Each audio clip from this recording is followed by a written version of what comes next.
Okay, ready to dive deep. Today, it's prime numbers. A world full of unsolved mysteries, I'll tell you that. We've got some great resources, right? Excerpts from the online encyclopedia of integer sequences, a Wikipedia article. Oh, and a little background on prime numbers, too. Perfect. I think I've got the basics, primes are numbers like 7 or 13. Only divisible by 1 in themselves. Right, exactly. Yeah. But honestly, why should I care? They just seem so basic. See, that's where it gets interesting. They're like the building blocks of all the other whole numbers. It's actually a big deal. It's called the fundamental theorem of arithmetic. Hold on, so you're saying like any whole number bigger than 1 can be made by just multiplying primes together. You got it. So like 12 would be 2 times 2 times 3. And each of those is a prime number. Okay, I see that. But what makes it so special? Well, think about it this way.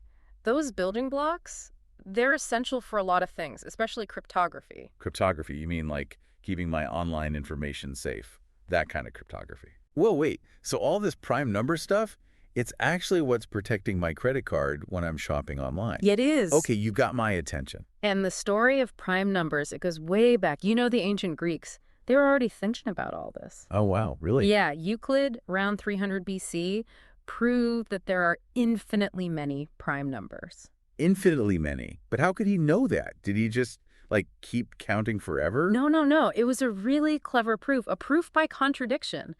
Imagine you have a list of all the prime numbers you know. Okay, he said multiply all those primes together, then you add 1. So then that new number... It has to have a prime factor that wasn't on your original list. Right, because it's always going to have that remainder of 1 when you divide it by any of those original primes. Exactly. So either that new number itself is prime, or it must be divisible by a totally new prime number, one we didn't even know about before. Whoa, so that means no matter how many primes we find, there will always be more out there. Always more, hiding in the vastness of numbers. That's pretty mind-blowing. So if mathematicians have known for centuries that there are infinitely many primes, you'd think they would have figured out a simple way to generate them, right? You'd think so, right. Like a formula or something. Well, there's the thing, and this is what keeps mathematicians up at night. There's no easy formula that just spits out prime numbers. It's a huge unsolved mystery in math. No way. Are you serious? Mm-hmm. Even with all our computing power today, you're telling me we can't just say, give me the 10 billionth prime number, and a computer could calculate it just like that? Well, not instantly, no. We can test if a number is prime, but finding huge new primes is still a big challenge for computers. There are formulas, though, that relate to prime numbers, like Wilson's theorem. Yeah, I see that in the OEIS excerpt here. Right. But it doesn't really help us find new primes, huh? No, not really. And that's part of what makes them so fascinating to mathematicians. Yeah, I can see that. That's like they're these unpredictable creatures, almost. Out there in the mathematical jungle. Exactly. So if there's no magic formula, how do they even find those massive prime numbers? The ones they keep announcing. It's a combination of things. Clever algorithms, a lot of computing power, and, honestly, a bit of luck. Wow, that's incredible.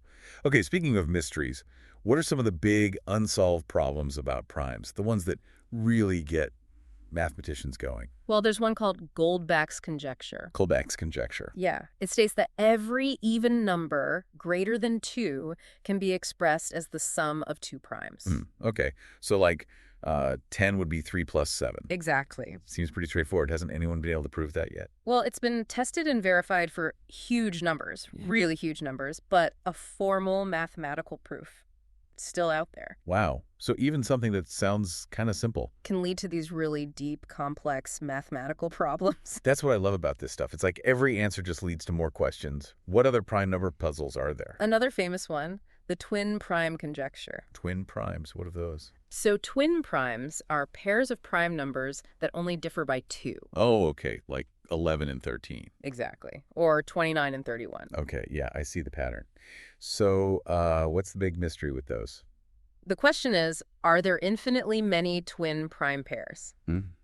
Just like with Euclid's proof about the infinite number of primes, proving whether there's an infinite number of twin primes is still a huge problem for mathematicians. Man, these prime numbers are really putting up a fight. It almost makes you wonder if there's some secret code hidden within them. One that we just haven't figured out yet. You might be onto something. What's really interesting is that prime numbers aren't just, an abstract mathematical thing. Okay. They pop up in the real world, too, in some pretty unexpected places. Wait, really? in everyday life? Give me an example. Okay, remember we were talking about cicadas You earlier? mean the ones that emerge every 17 years? Exactly. Oh, The Magicicada, they only emerge from the ground after a prime number of years, like 7, 13, or 17. no way. So those cicadas are little prime number experts. It seems that way. Scientists think it might be an evolutionary strategy, to avoid predators. Fascinating. But hold on, you mentioned other unexpected places. Okay, imagine a clock, but instead of having 12 hours, it has a prime number of hours, like 7. A 7-hour clock. I'm trying to picture that. It's really messing with my sense of time. It's a simplified way of thinking about modular arithmetic. Modular arithmetic. Yeah, it's like clock arithmetic, Right. but with a prime number as the modulus. And it turns out primes behave differently in modular arithmetic. They create these special structures called fields. Fields. Yeah, and fields have unique properties. It gets even wilder, though. There may even be a connection between prime numbers and energy levels in quantum mechanics. Quantum mechanics and prime numbers. That's a little much for me right now. It's a whole other rabbit hole, I know. Maybe we'll save that for another deep dive. But wow, I'm really seeing how these seemingly simple numbers are connected to some pretty amazing ideas. They are. Yeah. And we've only just scratched the surface. There's a whole universe of prime number mysteries still out there, just waiting to be explored.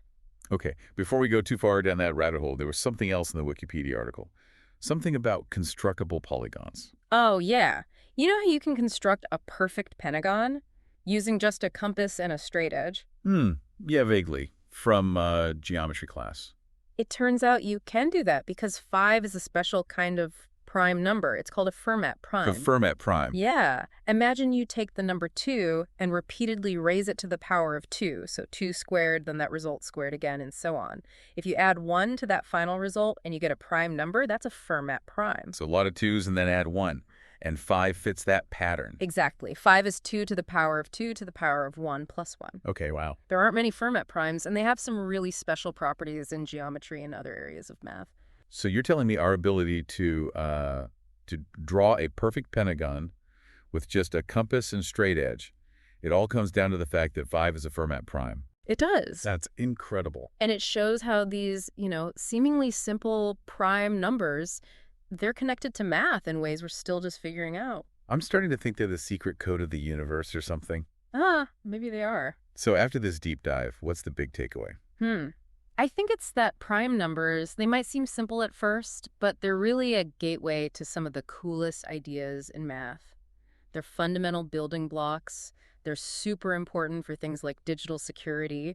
And they show up in surprising places like those cicadas we talked about. And maybe even in quantum mechanics. Right. Who knows? And maybe, someday, we'll even crack the code and find that formula for generating primes. That would be incredible. What do you think? How would it change things? I think it would revolutionize a lot of fields. Cryptography, computer science, maybe even our understanding of the universe itself.